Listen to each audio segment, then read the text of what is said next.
Oh, ba't gising ka na? Uy, babe! Ano? Kakagising mo lang ba o hindi ka pa natutulog? Magdamag ka na naman naglalaro dyan, no? Hoy! Sugod. Matulog ka na, kasi lalabas pa tayo mamaya. Baka hindi mo na naman ako masundo niyan. Ay, Tulala. To. saan to? Bobo ang puta. Patayin mo.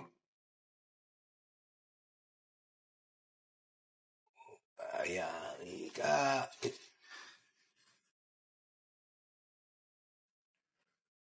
Hello? Hello?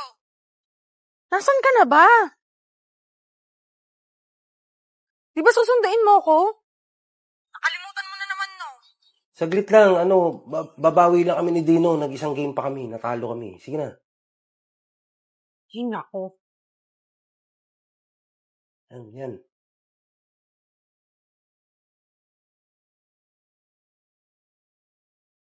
Tirahin mo, tirahin.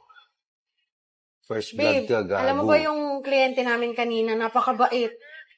Bumili siya ng pagkain, pinakain niya lahat ng mga tao sa office.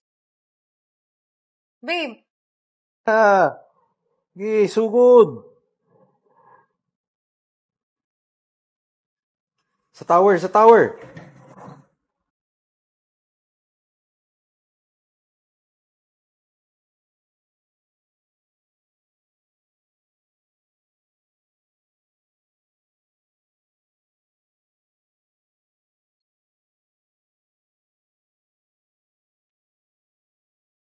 Double kill. Triple kill. Take.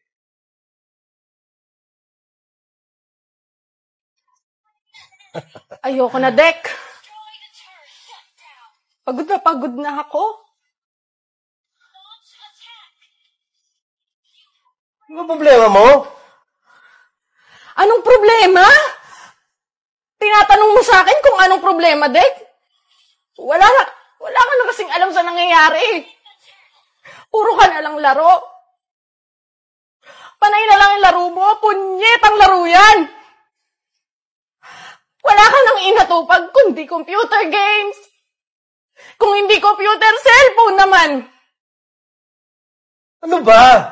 Ano gusto mo? Lagi tayong magkasama? Lagi tayong magkausap? Hindi ko na nga nagagawa yung gusto ko eh. Anong hindi mo nagagawa yung gusto? Hindi ka na nga makapaghanap ng trabaho, kakalaro mo eh. Pero hinahayaan kita. Kasi hinihintay ko na ikaw yung makaramdam na may dapat kang gawin.